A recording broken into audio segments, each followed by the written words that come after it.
Welcome to the best free-to-play pubs ranking video for Old School Runescape. As I say, I'll be ranking the 10 free-to-play accessible pubs in the game, and I'll be ranking them based on their locations, where they are compared to other pubs and other amenities, their outside and inside designs and aesthetics, and this might include a theme for some pubs. I'll be ranking on what they have to offer. This could be food, drinks, quests, and other features. And finally, I'll be ranking them based on their staff and patrons. A shit pub is one with too few staff for the size or not enough patrons visiting. I'll also be talking about the name of each pub and how I feel about it, but that'll just be whenever the fuck I feel like it. Now that we've got that out of the way, these are the pubs that I'll be ranking. First up, in Lumbridge, the Sheared Ram. Second, the Rusty Anchor in Port Sarim. Then the Karamja Wines, Spirits and Beers Tavern in Moosa Point. The Longhall in Barbarian Village. Then in Falador, the Rising Sun and the Party Room Bar. In Varrock, the Blue Moon Inn, the Dancing Donkey Inn, and the Jolly Boar Inn, which is nearby to Varrock. And then finally the Old Nite in Ferrox Enclave. With that shit out of the way, let's get into it. Okay, first on the chopping block is the Sheared Ram in Lumbridge. This is the only pub in town, so it's probably the choice for local patrons. Let's start with the location. It gets a few points for this by being very close to spawn and the Lumbridge teleport. It's pretty accessible as it's right on the main road through town, basically in the centre of town. It's close to shops and other amenities, which is a plus for it too. We've got both a riverside location while also being castle adjacent. So there's both a sense of grandeur and also the peacefulness of a river. As I say, it's on the main road, so it's not tucked away and wouldn't be easily missed. There's also a sign out the front so that someone walking by knows that it's a pub. If you decide to check the sign, it says "Welcome to the Sheared Ram Pub."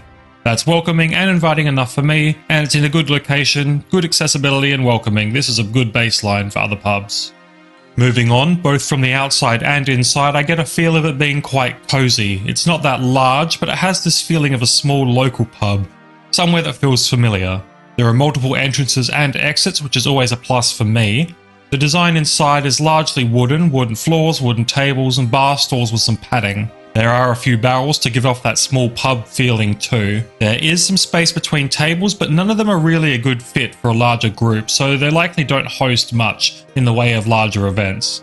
There is bar front seating, which is generally a plus, and the layout of the pub does offer a bit of room to walk between the tables. There is one awkwardly located table with the stool facing the door, which is kind of weird, but I suppose it could be moved. There's plenty of light coming in through the windows, and the place is clean and tidy. There aren't any glasses laying about on the tables. This shows me that they keep it pretty clean. Okay, and now onto the things that this place has to offer. In terms of food and drinks, there's only the standard beer on offer for 2 coins, so not much to get here. The bartender says that they're not very busy, so it's probably just a quiet establishment. The name of the tavern fits the area for its connection to the local industry, namely that of the farm up the road owned by Farmer Fred. Though in my experience the Rams are not so keen on being sheared. There is a quest on offer here, X marks the spot, but we'll get into that a bit more when we talk about the patrons. There are amenities near to the bar like the general store, the furnace and fishing in the river, but they're not explicitly linked to the bar. Getting now to the staff and patrons, there's a single staff member here. While that's not very many like we'll see a bit later on, it's a small bar and they only serve one type of drink, so it's probably a reasonable amount of staff. The place is clean and tidy, so they probably don't need a second employee to keep the place running smoothly. I've seen a few local men and women wander into this establishment while I've been here, so they do get some business. There are also 2 patrons of note. Arthur the Clue Hunter is a frequent patron and is overly excited to share information on clue scrolls. He's helpful in that respect, but he's also very enthusiastic and occasionally shouts out from time to time. Not great for an otherwise quiet location like this one. Veos in the corner offers a quest and eventually access to Karen, though he's not here for me right now. You'd think he'd ask Arthur about clues though instead of me, but here we are. Now, final thoughts for the Sheared Ram. It's small and doesn't offer too much. I feel like it's going to be a pretty middle rank, though we'll see as we go further on. It offers everything I'd expect as a baseline, but it doesn't really stand out. It has a cozy and small aesthetic, but it's not all that memorable. The location is good, the design and aesthetic is kind of average, and it doesn't have much on the menu, but there are patrons here and a good ratio of staff to patrons. It's clean and tidy, I can't fault it too much. Alright, next up we're headed off to Port Sarim. It's the Rusty Anchor, folks. Right off the bat, it's got something going for it. It's situated in a port town, which means relatively good traffic, and it's the only bar in town too. My initial assessment is that it's a place of choice for travellers and for those that live here. Let's get more into the location. Okay, alright, once again, pretty good ease of access, right in town and near a major dock to and from Karend. It's not far from the main road to Falador, and it's likely the closest pub for Draenor Village in Remington too. It is close to a spirit tree patch, so maybe for the gnomes and master farmers it's a good spot to get to.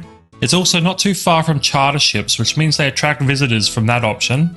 It's located in the northeastern corner of town, so not quite as central as somewhere like the Sheared Ram, but this time around that does offer an advantage, as it's far enough away from the hustle and bustle of those getting on and off ships, as well as any cargo being unloaded. So I'll give it a pass on that. From the outside it's relatively inviting, there's a sign, so once again you know that it's a pub, plus there are two doors to enter through, one from town and one from the road. Both are lit with lanterns so you can find the place in the dark of night too. Good stuff. Aesthetically, this place has a theme and it leans pretty heavily on it. This is obviously a nautical theme. From the outside, swordfish imagery on the roof, barrels of what seem to be real fish out front, and a stray anchor. The anchor might be a tripping hazard considering how it's placed, especially if the shore gets wet, or at night time, since it's not that close to the lantern at the door. Either way, inside we have ship wheels, we have netting, more fish imagery, barrels that look repurposed from a ship. Once again, very on theme. I'd say this works for the establishment on two fronts. It's a tourist destination for visitors, while also a touch of familiarity for the seafaring folk. Inside, there's mostly one larger set of tables that a smaller crew could use to all drink together, plus a small secondary table at the back. Maybe this is where the officers can hang out, away from the crew or something. They've managed to keep space between the bar front and the two tables so that there's plenty of standing room. Maybe for a shanty or something. The patrons do seem to enjoy standing near the bar front, so the lack of bar stool seating there is probably a good choice. There's also a set of picnic tables out on the dock side of the tavern. I don't know if these are specifically owned by the pub, but I imagine they can be used when large enough crews overflow the capacity of the establishment. One last good thing of note on the design, the area between the two main doors is not blocked, allowing for an open thoroughfare, which is always appreciated. Plus, the doormats on the floor probably keep a bit of the dirt and mud out. Getting now into what's on offer, as with the Sheared Ram in Lumbridge, there's only a single drink on tap. They offer a standard beer for 2 coins and have no food on the menu. You'd think they'd be able to capitalise on the fish trade, but sadly not. They do technically have a second drink on offer for those participating in the Alfred Grimhand's bar crawl. This is the Black Skull Ale for 8 coins. Otherwise the menu is pretty limited. Let's see, what else is on offer? The bartender will tell you about the goblins of the Goblin Village to the north, which segues into that quest so long as you haven't already done it. One of the patrons, Redbeard Frank, is looking for aid and will start the Pirate's Treasure quest here too. So that's 2 other features for the place. Let's quickly talk about the name. The Rusty Anchor, like the Sheared Ram, is an appropriate name for the place. It fits the theme of the establishment and feels like it could be based on some old story from the founding of Port Sarim, maybe where they laid anchor here for so long that it rusted or something to that effect.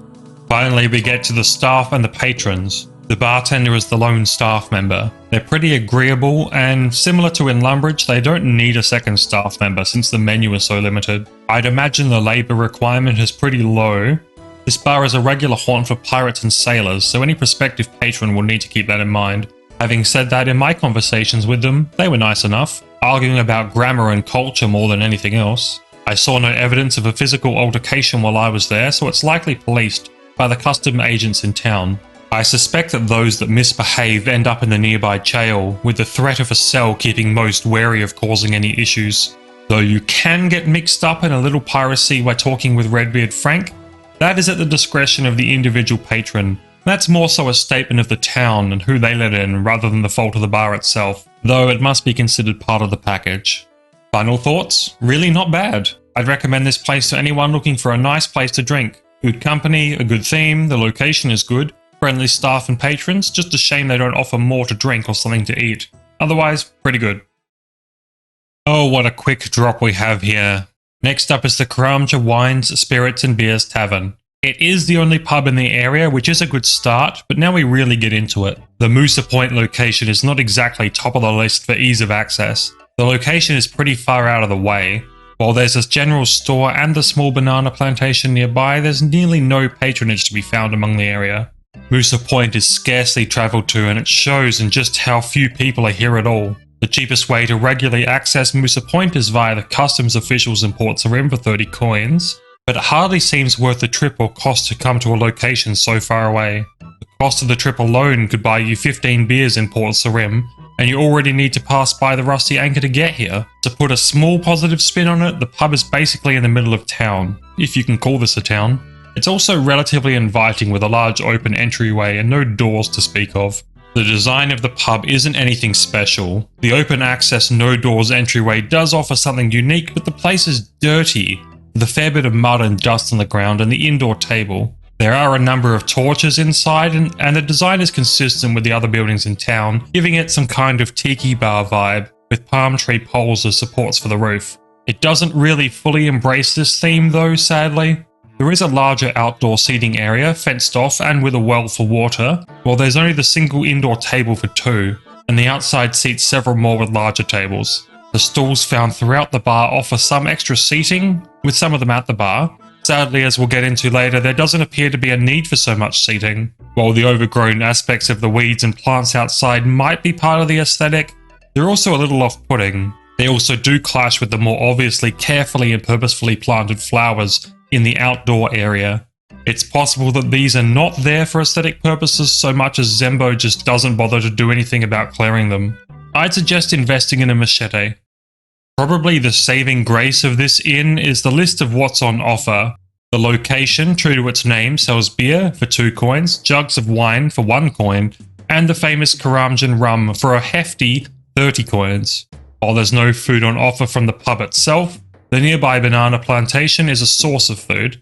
This bar does also offer the Ape Bite liqueur as part of the Alfred Grimhand's bar crawl for a cost of 7 coins. This range for beverages does put a little higher in that respect than places we've seen so far. Sadly, it doesn't seem to be enough to sustain any patronage, even as one of the bar crawl establishments. Although the Karamja rum is famous among the pirates, they haven't bothered to come here for their drinks.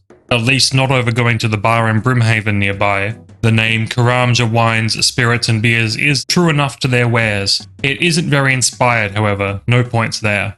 While work can be found packing bananas on the plantation nearby for those needing to fund their drinking, that's hardly a positive for this establishment itself. Now we get to the real kicker. As I've alluded to, this place is empty. There isn't a single patron within the bar. The place is far too large for so few patrons and the location doesn't help. While the Karamja rum is its main claim to fame, the location is off-putting to most, it would seem. While the rum is not allowed off the island, it would be my recommendation to downsize significantly, or to move the inn to a place where the rum is allowed and where there are people to drink it. While Brimhaven is the obvious option, the establishment there would cause problems, so it would really need to be more beneficial to Zembo, the bartender, to work as the distributor and pack up his tavern. Zembo, the sole staff member, despite all this, appears pretty laid back. He's dressed casually and somewhat thematically for his bar. He doesn't appear to be worried about the lack of patrons, so one can only hope that he can keep afloat. Final thoughts. It's pretty sad that there's no business here, as the range is impressive. 3 different styles of drink and a participation in the Alfred Grimhand's bar crawl doesn't save it though. The theme is a nice try, but it needs to downsize, perhaps into a smaller tiki-style pop-up bar if it's going to stay afloat. If the customs agents keep up their current checks on the rum, this place will sadly lose what little it still has going for it. Next up on the list, the Longhall in Barbarian Village. It's the only listed pub in the village and is far away from other pubs. Let's start with location as always. While many of the pubs on this ranking are considered to be in a good location due to their presence within the settlement, this pub is hardly one of them. The chosen location of Barbarian Village is problematic for anyone who's not explicitly a barbarian, as barbarians are known to be somewhat hostile in their culture. The pub is not exactly inviting either. There's no signage welcoming anyone in, nor any indication that this is a pub, unlike some of the others. The location is close to the other buildings in town, though it is much larger, but this doesn't really offer at any points this time around in my eyes. I can praise the double wide doors as far as access inwards is concerned though. Aesthetically, from the outside, this pub appears as a Fremennik-style Longhall, which is simply because it is. For the locals, this is both their Longhall and a drinking establishment. It does get points for the aesthetic, carrying it consistently throughout the interior. Unlike some of the previously mentioned taverns, this one offers sconce lighting on the inside and torch lights on the outside. There are also raging fires at the far end of the room, really evoking that rustic barbarian vibe. The animal skin rugs, the straw on the ground, and the bull's head ornamentation also add to the theme, more than they detract in the form of a mess, in my opinion anyway. The tables offer plenty of sitting room, though the design also allows for plenty of standing space. None of the patrons here seem to be interested in the sitting features, however, so this is currently going to waste. I've tried to be positive, but sadly now we come to the negatives. This place, despite being marked as a pub, does not offer the sale of any food or drink. While beer and cooked meats are visible on the tables, and barrels of ale are seen within the room, they're not sold to prospective patrons. Despite the theme of a barbarian bar within a barbarian village, sadly they've chosen not to take part in the Alfred Grimhand's bar crawl, which is honestly such a waste of potential. While the name of the tavern simply being the Longhall is fitting, it's nothing special either. It seems more so that the place was already the Longhall before it became an establishment for the locals to drink at, and given that they will not serve food or drink to me, even though I've been officially recognised as a barbarian by the Fremennik of Relica, I have to assume that it's bring your own, or that they simply refuse to serve me. Either way, a pure negative for any potential patrons to consider. Trying to fill up your own glass from the barrels causes everyone in the establishment to get both vocal and hostile, so that's not recommended. It's possible that I mistook the beer and meat on the tables as belonging to someone, when they might be free. However, since that's not clear, I can't consider them free to take. Because they cannot be served here, there doesn't appear to be any members of staff. I was able to find 2 members of note, however, one being Atlas, who charges an exorbitant fee of 25,000 coins to offer a repeat workout. The other one of note is possibly the chieftain of the village, Gunther the Brave. Attempting to talk to him resulted in him initiating combat. Talking to other patrons produced similar results. Given that I could not be served here and was attacked when talking to any of the patrons, I can only recommend this place to someone simply looking for a place to eat and drink what they've brought with them and to fight with the locals, which seems to be encouraged at this location. Though I wouldn't consider them to be a patron, there was a raccoon inside while I was here. They might be a pet, but I have to take off points for wild creatures in the tavern, for sanitation reasons. Final thoughts. Looking for food or drink? Avoid. Looking for a fight? This is your place. If you're happy to bring your own food and drink, you might be in for a good time. Otherwise, avoid this place like the plague. Alright, next up, the Rising Sun in Falador. Now, this is one of 2 different pubs in the city, the other being the Party Room Bar. This one is found in the west side of town, and the Party Room Bar is found on the east. I feel like they'd have different patrons in the city of this size, so we'll get into that later. As far as the location goes, this pub is found within Falador, the capital of Asgarnia, and is one of the major hubs of civilization. It's very close to the teleport spot, making it very easy to access. It's easy to enter with 2 entrances, while also clearly marked as a tavern with its signage. The sign out the front makes it clear that they sell, as they put it, fine liquor. Being close to the bank for easy access to money as well as other amenities nearby makes it a choice location. Its side entrance is right past the bridge from Falador Castle, meaning that's likely the choice location for the Knights of Falador. The patrol of guards outside will mean that rowdy arguments and tavern brawls are likely kept to a minimum. All of this is a pretty good start. Moving on now to the design and aesthetics. Aesthetically, this establishment maintains itself as a professional-looking tavern belonging in the city of Falador. The outer brick wall is the same white brick found throughout the city, while the inner wall is a clean and smooth white finish. The stained glass windows offer ample lighting with a tinge of the Saradominus blue to boot. This imagery is also present on the crests found throughout. A portrait of the king can be found here also, showing their patronage to the king and the kind of upper-class establishment that this place is.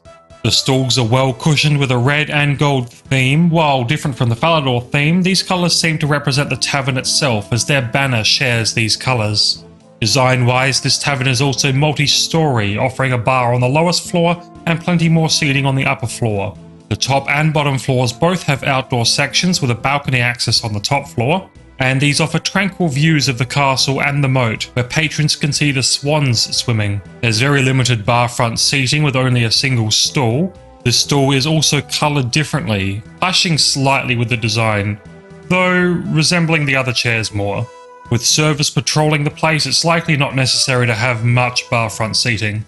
Now, as far as what's on offer, this tavern has a pretty good range of drinks. For only 3 coins each, you can purchase either an Asgarnian ale, a Wizard's Mind Bomb, or a Dwarven Stout. This is equal in choice with the bar at Moosa Point, but each of these drinks also has additional boosting effects. This bar does also offer the Hand of Death cocktail as part of the Alfred Grimhand's bar crawl, a pretty strong drink though at a cost of 70 coins. The servers also talked to me about a secret recipe for Asgoldian Ale, a drink popular with dwarves, so they likely get a lot of patronage from the dwarven mine.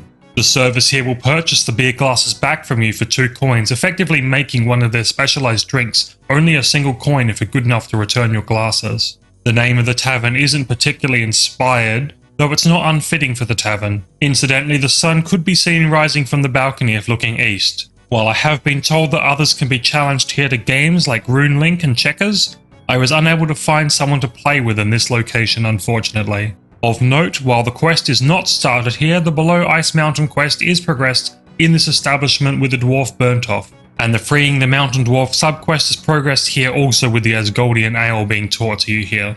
Sadly, we have some negatives in this section as well as positives. There are 3 employees in this bar, each capable of serving. There's Emily behind the bar, Kaylee patrolling the bottom floor, and Tina on the top floor. Each present pretty well with matching aprons for this establishment in particular. This shows a high level of professionalism and the distribution of service is really good. Sadly, this place was all but empty on my visit with only a single drunken man upstairs. It is likely that this place is more popular when the White Knights, guards and the dwarves are not at work, but as it stands there were a lot of staff for a slow shift and nearly no patrons to be found. Quite unfortunate. Final thoughts: a nice bar, good service, wide selection of drinks, many seating options, professional and clean. The theme is a little underwhelming, but it's on point for the city, so it's hard to fault. Overall, it's a shame that there weren't many people here upon my visit for such a large establishment. Now we head over to the eastern part of the city of Falador with the Party Room Bar. It's not all that close to the Rising Sun really, and likely serves a different clientele. It does have a completely different vibe, so I think the 2 bars being in the same city likely won't hurt business. Oh, they're hosting a function right now. I'll come back later. The first thing to note, this bar will be considered separately to the party room itself. While it is atop the party room and is likely partnered in some way, I will not be considering the entire building as part of the bar. The location itself was relatively easy to access, found just north of the main square in Falador East, and very close to the Falador Park. The structure itself is quite imposing, larger than any of the other buildings in Falador, minus the castle. It is, however, part of the party room building, so carrying the inviting weight of being tied to the party room makes the bar itself quite inviting too. There is only a single entrance to the party room through the southern double doors, while the bar itself has 2 staircases leading up. Overall, relatively easy access. Aesthetically, the bar from the outside continues the white brick theme of Falador with Saradominus crests. The idea of drinking in a castle-like structure is a good design motif and adds points for its overall aesthetic as well. For the citizenry of Falador and others outside that travel here, they're likely not invited to the castle often, if ever, so the idea of being able to enter here is probably exciting. The second floor on which the bar is located is well lit with torches. The windows are a stained glass blue colour, just like the rising sun. The curtains are also blue, once again continuing the Saradominus colours. Notably, the tablecloths maintain this consistency also. The bar itself is an open design with areas to stand in the front, though no seating room at the bar. There are 3 main tables for drinking and additional seats along the one wall for patrons. The main draw, however, is the open middle section that allows patrons to see the events of the balloon popping below. The guard railing isn't that high to me, so I have to wonder if there's ever been a drunken incident with people falling down it, or maybe a drunken person throwing items down at partygoers. The servers, similar to the Rising Sun, have a standardized outfit, sporting a blue shirt, grey-black skirt, and a white apron with a party hat. While the apron is not emblazoned with a logo for the establishment, the consistent dress code and the party hat do it justice. Sadly, the party room bar only offers a standard beer for the price of 2 coins. It doesn't support the same range as the Rising Sun, though the Rising Sun doesn't actually offer a standard beer, so there's probably very little competition for their individual stocks. Sadly though, the bar crawl is not supported here. Though not specific to the bar, as I've stated, the party room is found directly below, which I am going to count as a feature of the bar. This offers a dance floor and activity for the drinkers. This includes both the balloon popping fun and the dancing nights of the party room. Fun spectacle for a night out. The bar name is appropriate but ultimately uninspired. I will not, however, count the displays beneath the party room as anything tied to the bar, or the party room itself. The Old School Museum is separate completely, and its canonicity within the world is questionable at best. On now to the staff and patrons. The bar is pretty well staffed with a pair of staff, Lucy, who stands near the bar itself and offers the stock of beer to a patron, and Megan, who wanders the remainder of the floor and sells drinks too. Megan will dance with a patron if you ask her, adding to the whole general party theme. Sadly, this bar has no patrons to speak of, so is woefully underutilized and overstaffed. While it may be similar to the Rising Sun in that people probably come at different times, none was seen. What a shame. Final thoughts, this place offers something completely unique to all the other bars. Seeing that it's tied to the party room, while the party room is not directly part of the bar, it is hard to have the bar without the party room below. This bar presents as a place that you go to for the party room spectacle, not for the features of the bar itself. A bit of a shame on that front, but still contends among the list. Now it's time for a bit of a change of pace. The Blue Moon Inn is found in Varrock and is one of 3 establishments in the area. It's found to the city's south, along the main road and close to the entrance. As stated, this inn is found close to the city's southern entrance and is clearly marked with a sign showing a blue moon. It has one main entrance along the main road, making it very accessible. There is a back entrance too, attached to the kitchen, though I suspect that this is meant for staff only.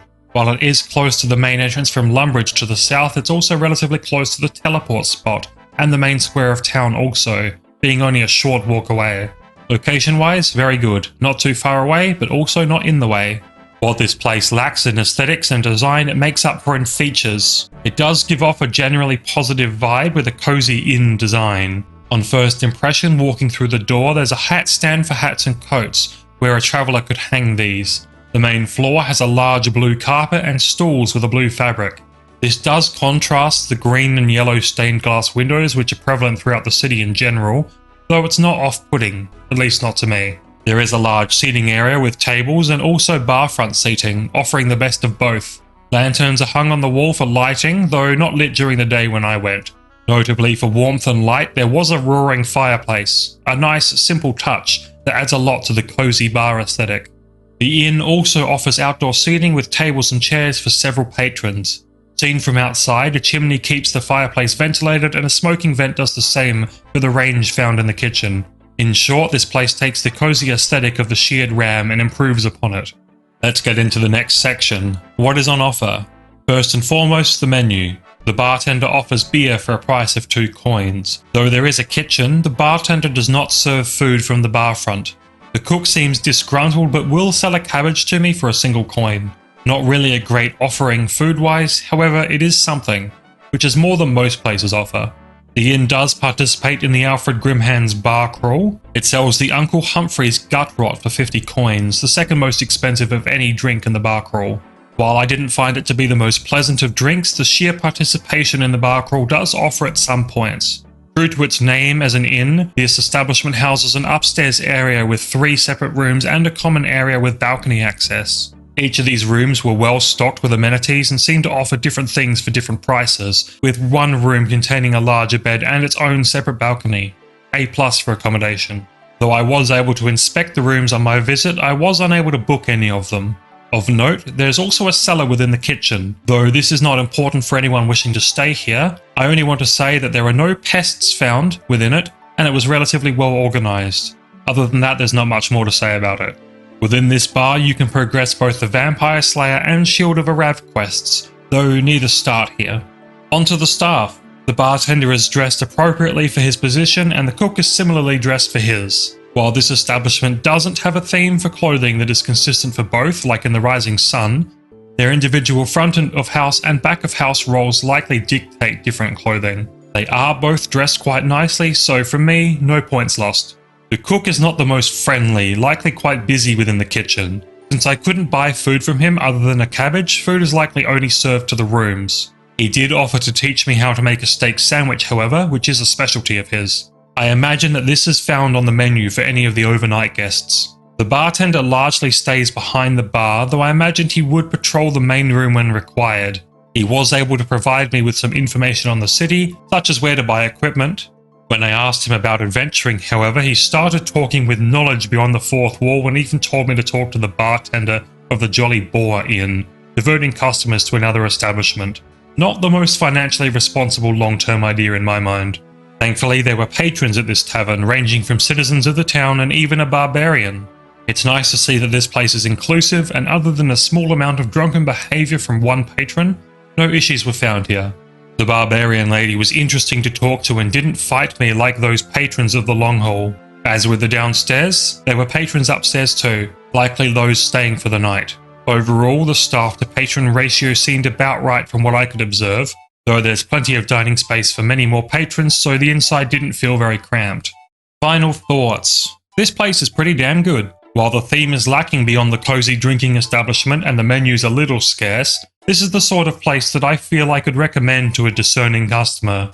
As I've stated, it feels like a direct upgrade to the Sheared Ram, offering a larger inn for a larger city. It's also very nice to actually see patrons again, something sorely lacking from the establishments of Falador. I expect business here is good. Oh, how the highs are followed by the lows. The Dancing Donkey Inn is the second of Varroc's 3 establishments. This one is found on the east side of the city compared to the Blue Moon's west side. This establishment, while found within the city itself, unlike one that we'll be coming to, is not nearly as accessible as the Blue Moon Inn. The inn is found within the poorer and fenced-off part of town. Rarely visited, this area is somewhat obscure. The location here is nowhere near as close to the Varroc teleport location as the Blue Moon, and though it's found near the eastern entrance to the city, that entrance is not so close to a main road, such as from Lumbridge or Falador. It is close, however, to one method of Varlamore access, though since it's not on one of the main roads of Varroc, it's not likely to attract many customers from out of town. Even once you've made your way into the southeastern district, there's very little indication that this establishment is a tavern by following the now main road for the district. While I do applaud the use of a signature sign on the building, it can only be seen by following through the side road down an alleyway, confusing me as to which of the inn's 2 doors is actually supposed to be the main door, and which is supposed to be the side door. The door along the main road does have a small sign, but not a hanging establishment sign. Having 2 doors for entrance and exit is, however, a small bonus. Aesthetically, from the outside, without going through the shady side alley as stated, you would be hard-pressed to know that this is a drinking establishment. The design of the building does not differ from the surrounding ones, and from the outside looks run down, with broken wooden window slats. There really is no theme inside either. There are 2 sets of tables with chairs each, plus another table lacking any chairs. There seems to be some room to stand and drink as well, as was observed by one patron. There is a dirtier, older rug on the floor, but the flooring itself appears to be dirt, significantly worse than the wooden or stone flooring of the other establishments we've visited so far. Try as I might, I don't see many redeeming qualities with this establishment thus far. A bar can be found here without seating at the bar, though the open style means that it's accessible at least. A cabinet of different drinks can be seen on the back wall, though sadly they seem to go unused. Getting a little more into that, there is only one drink on the menu, a glass of beer for 2 coins, a pretty standard price. Unlike some of the other places we've ranked so far, this tavern does not participate in the Alfred Grimhand's bar crawl.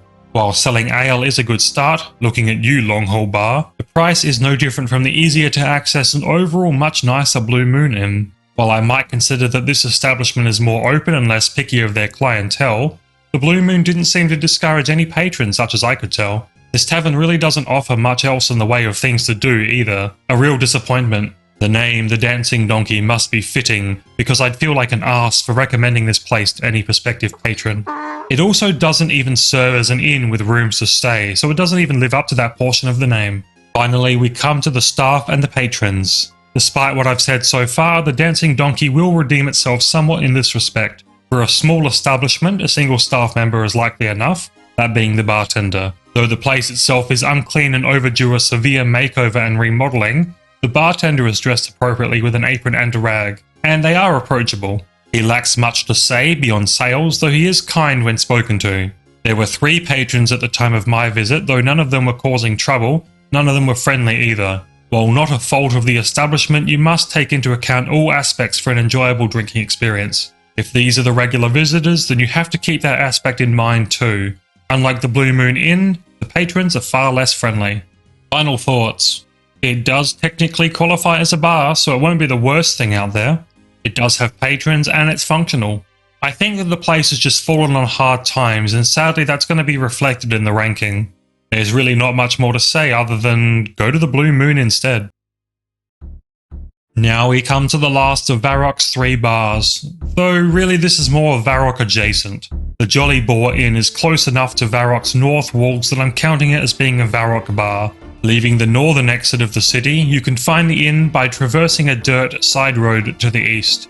Strangely, the main road appears to loop in through the wilderness, likely due to safety concerns. A desire trail, as they're known, seems to have formed by citizens wanting a more direct route. Though the inn is not too close to any standard teleport locations and is a bit out of the way, it's not going to be the worst offender. It will lose points for ease of access though due to this. Though there is a walled off entryway, there are no doors or bars preventing access, actually making somewhat of a courtyard. By the looks of this is for delivery purposes as well as an entry. This wide open entry then leads to the double doors of the establishment itself, so it's pretty inviting.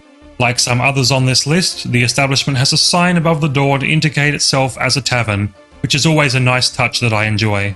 For a place so far out of the way, my initial thought was simply, wow, this place is huge. Directly upon entry, there is a carpet in black and gold, some of Varroc's colours. This seems to act as a way to keep out dirt and dust, which is not present anywhere on the floors of this building, in contrast to the dancing donkey. There are potted plants which line the entry wall and a few stained glass windows which add a nice touch of light. These are coloured green also, another one of Varroc's colours. While there are a few more simple tables, the central tables which provide the bulk of the seating are teak. With such a large space, they have been able to provide a large amount of tables and chairs without blocking off the central thoroughfare to the bar. Speaking of the bar, there are 3 orange cushioned stools which one can sit upon. Like a few of the other establishments, this means you can drink from the bar itself or a table if you so choose. Paintings and plants line the place for extra design and comfort qualities. Meanwhile, taxidermy boar heads are hung up upon the far wall behind the bar, which fits the inn's name. I suppose having just talked about it, we should start with the name. The name is nothing particularly special. Asking around with patrons, I was unable to glean the reason for the name. Given the boar heads along the back wall, perhaps it was originally owned by a hunter, but I can only speculate. At the bar, the standard beer for 2 gold is on offer as the only real drink. They do not sell food here despite the reasonably sized kitchen. Similar to the Blue Moon, I can only guess that the food is for those paying to stay here. That leads me into the next point. There are rooms to stay here on the top floor, making it a bona fide inn, once again unlike the Dancing Donkey. The upstairs area is huge, offering 4 rooms, 3 with a larger bed and 1 with a double bed. There is a large common room with balcony access, and one of the 3 rooms with a larger bed offers balcony access. The design elements of the bar are consistent here too. There are a few other quick things of note. The quest Defender of Varroc starts here by talking to Elias White on the ground floor, while the Family Crest quest is progressed here with Jonathan on the upper floor. This establishment also does participate in the Alfred Grimhand's bar crawl, offering the Old Suspicious for 10 coins. This drink is known to make your head spin. Here we get into a few nitpicks sadly. While this place is so nice and all, the problems lie just under the surface. We'll start with the good. This inn has a range of patrons. It's popular with many people making their way here. The bartender is mostly friendly, he's smartly dressed and looks to be dressed appropriately for his job, as is the cook. The cook, however, seems unhappy with his job and calls this place disreputable. While on the surface things look good, he is able to provide some insight. He describes screaming hordes coming down from the wilderness from time to time. Thankfully, a sight I didn't see while here. The bartender is able to offer some advice for a prospective adventurer, but is also quick to call out the bartender of the Blue Moon Inn as crazy. There must be some rivalry here, which is not a good colour on him, honestly. A business rivalry is one thing, but claims like that to a patron are defamatory and probably best left unspoken. While a few people, seemingly citizens of Varroc, walk the ground floor, a thief and Black Knight are also found here. The cook talks of disreputable people, which might include them, though they don't seem to be causing any issues such that I could tell. I imagine that less well-behaved people from the wilderness wandered down from time to time, though while I was there I didn't see any. I don't know where else I get to say this, but one visitor upstairs, while a little drunk and not staggering particularly, is very smartly dressed. Final thoughts. This place is huge, well decorated and offers bar and inn access, seemingly without prejudice. I have to mark it down a little for the potential of screaming hordes from the wilderness, but other than that, bravo. I wish there was a larger menu selection, or that the kitchen cooked for non-overnight guests, though there's always a bit of room for improvement here. The Old Nite is the final tavern for today and is found within the Ferox Enclave out deep in the wilderness. Okay, wow, let's start slow here. This place is found way out in the deep wilderness and is not easy or safe for general citizens to get to. The location is far from other civilization, is more of a small holding in a large area of danger. It can be accessed by canoe, I suppose. While already hard to get to, this place is certainly not inviting either. It appears from the outside simply as a run-down ruin. If I didn't know better, I would not assume that this is a bar. From the outside, you have to step through muck and broken glass to even enter. The doors are thick metal bars which, while open, are not all that inviting, reminding me more of a jail cell than a drinking establishment. This place looks rough. There's barely a clean place on the floor with broken glass and discarded bottles strewn about. There are no seats to speak of, at least none that are not broken. The tables are generally lacking and the front bar is in disrepair. This is before we get to the bricks on the floor, the collapsing ceiling, the overgrown weeds, and oh yeah, the skeleton chained to the damn wall. The bartender, when asked, claims that this is all part of the aesthetic, claiming that adventurers who have just returned from a fight don't want a, as he put it, fancy la-di-da establishment. He claims they want ale and somewhere to relax, which I rightly point out could not be found with broken tables and glass-covered floors. His only response was that in the Old Nite, safety is your lowest priority. Wow. Just wow. If the aesthetic he was going for was run down, dishevelled and broken, he sure got it in one. Okay. With that rant out of the way, technically this place does serve ale. You can purchase the same standard 2-coin drink as anywhere else, just with concern over the state of what you might catch by drinking it. Once again, no participation in the bar crawl, so this is the only drink on the menu. Speaking of things you might catch, I've noted rats within this establishment roaming freely. I doubt the bartender has any concern over this, but it will detract from my ranking. With a sleeping bag on the floor, I suppose you could call this place an inn, though you're probably better sleeping on the grass outside where there's less broken glass. While not part of the bar itself, there is an underground cave system used by a wizard that claims to be making it into a hideout. I don't consider this part of the bar itself, though the stairs down do take up a significant portion of the floor space. The one redeeming quality of this place is the name. I've heard around that this place was named for a brave and mighty adventurer of the old days that is now past. While it is a touching tribute, the state of the place makes me sad that this is how his memory is being honoured. Okay, so starting with staff. There is only a single staff member, the bartender Kamast. He looks to have suffered a fight or two over the years, missing both an eye and a leg. I suppose this is a fitting look for someone out here, though I can't say that his choice of clothing is really appropriate for his role, but all bets are out of the window for this place now. Kamast seems to be covering his ass, saying that his bar is in a state that it is for aesthetic purposes. I don't personally believe it, and I think he just stopped caring. I imagine if a health inspector cared to come out this far, the place wouldn't last too long. There are 3 regular patrons to the bar, appearing as powerful adventurers. They each talk about dangerous creatures out in the wilderness that they plan to take out, so they offer some exciting stories. I imagine as the only bar around that many others find their way here for drinks at other times, unfortunately for them. Final thoughts? This place sucks.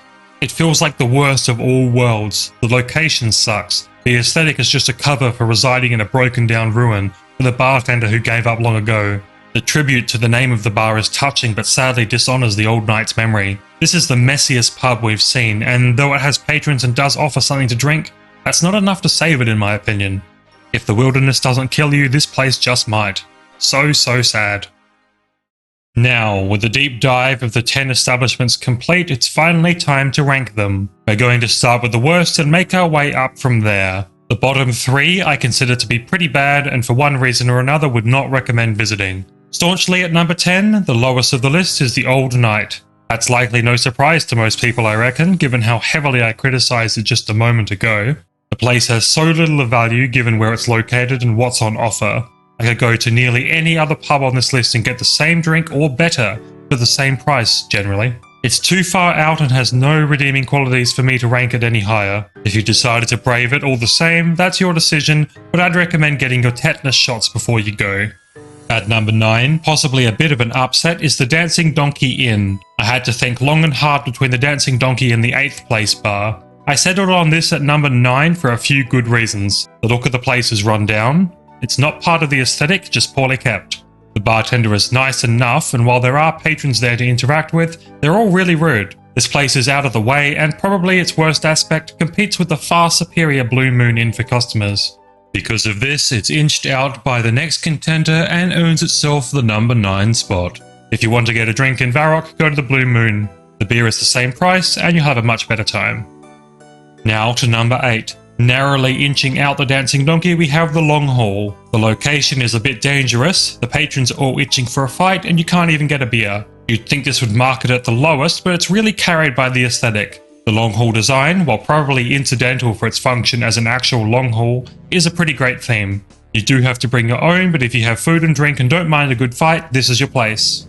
Again, you might want to get your shots before you visit, but the things they have on offer are unique, so I have to give it that. It only edges out the Dancing Donkey because this establishment knows what it wants to be, and is also the only bar in town. Again, these bottom 3 are not recommended, but if this is your thing, go for it. Now we make our way to the middle 4 bars. These are establishments that I could recommend, but they simply don't cut it compared to the top 3. None of these are bad per se, but they lack in some way, which detracts from them. At number 7, I've placed the Karamja Wines, Spirits and Beers Tavern. I have to give it props where I can. They offer a selection of 3 drinks, covering beer, wine and spirits as their name suggests. They have a 4th drink for the Alfred Grimhand's Bar Crawl, which they also participate in. The place is decently sized and nice enough in terms of a theme and design, but sadly it's empty, remote and a little dirty and overgrown.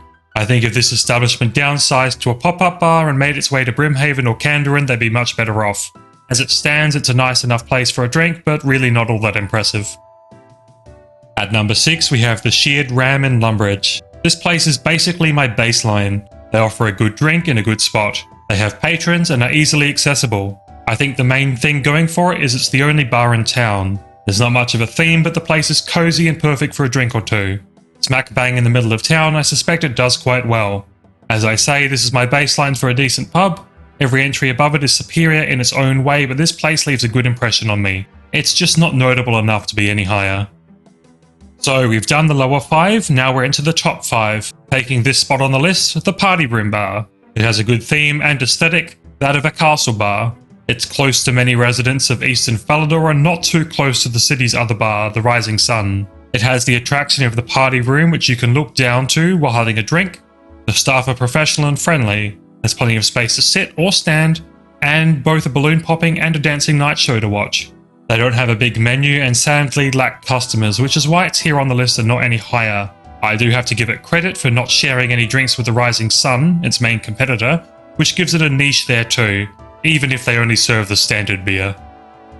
At number 4, just missing out of being in the top 3, the Rusty Anchor. Personally, I really like this place a lot, but I'm trying to be objective. There is sadly only the 1 drink on offer, which is pretty standard honestly. What this place has going for it, however, is the theme. Of all the bars on the list, this one goes the hardest on the theme.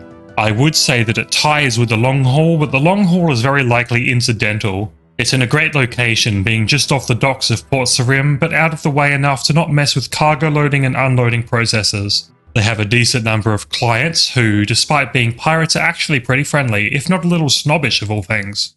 The layout is designed with the crew in mind, with a larger table for the crew and a smaller table for officers or other visitors. There's plenty of room with overflow room using the tables outside. I imagine that this place is packed at nights with shanties and plenty of beer, earning it the number 4 spot. Here we are, now we're in the top 3. All of these bars are ones that I would actively recommend, outcompeting the others on this list in some way. First up is the Jolly Boar Inn. It's a little out of the way, however I think this works in its favour. You have weary wanderers from the wilderness, the poor escapees of Mauritania, and anyone else who just needs a bed for the night and a stiff drink. They do participate in the Alfred Grimhand's Bar Crawl too, like a few of the pubs on this list. This place is huge, with the largest floor space of any pub. They double as an inn, and though it lacks a direct theme, is packed with decoration and nice furniture. The teak tables are a nice touch, and the open courtyard stone walls makes you feel safe, even so close to the wilderness ditch. I've heard a few unfortunate things about this place, like the disreputable clientele and the hordes from the wilderness. I was lucky enough not to witness these hordes and personally had no trouble with any of the patrons. So from what I personally saw, I can only recommend it. They could do with some advertising closer to a town, a new drink or some food on the menu, and perhaps another staff member, but all the same, a good showing. Coming in at number 2, we have the Rising Sun Inn, found in the west of Falador. This place has not 2 but 3 standard drinks on the menu, offering some actual choice to drink from. It participates in the Alfred Grimhand's Pub Crawl 2 for a 4th drink, They also taught me how to make Asgoldian ale, which I feel like they sell to the Dwarven visitors, so suddenly we're now up to 5, the largest showing of this whole list. I have to give it props for the design. Though they don't really have a theme in mind, I think they're going for a more regal, higher class establishment, which I would say they've accomplished. They have a uniform for their place in particular, a lot of seating options, a good view, indoor and outdoor seating and plenty of staff. This would be the top of the list if not for one thing, the near complete lack of patrons. It's sad to see such a nice place go to waste, but at the time of my visit there was only a single drunken man. This place does advertise itself as the Rising Sun Inn, however I saw no evidence of lodging, sadly. I feel like this location is popular with the castle's knights and the dwarves, but without seeing them there, it's only speculation. If they were to visit, this would likely be enough to bump it up to number 1. However, at number 1, the best pub in free-to-play, we have the Blue Moon Inn found in Varrock South. You want a cozy place to drink? Boom, got it. You want lodgings with various options? Boom, got that too. Beer? Check. Food? Cabbage, sure, but check. Steak sandwiches for the overnight guests? Just want to sit and drink by a cozy fire? Done. Want to chat with the patrons? Plenty of them. Progress some quests? Sure, here's a few. Doing the Alfred Grimhand's bar crawl? We have that too. What's not to love? Though I don't think the Blue Moon Inn does the best in any category other than maybe location, it's so well rounded that I have to give it the top spot. Based on the criteria I've set, this is indeed the best bar in free-to-play. Alright, and that's it. Do you agree with my ranking? Do you disagree? I want to read your thoughts in the comments below. I'll be looking out for your rankings too, so feel free to list them. A few of the ones on my list could be changed in my mind on any given day depending on how I'm feeling. Let me know what you think. If you enjoyed the video, subscribe, drop a like and let me know if you'd like to see any more of these rankings. I might rank the bar crawl pubs next if you enjoy this one. Peace!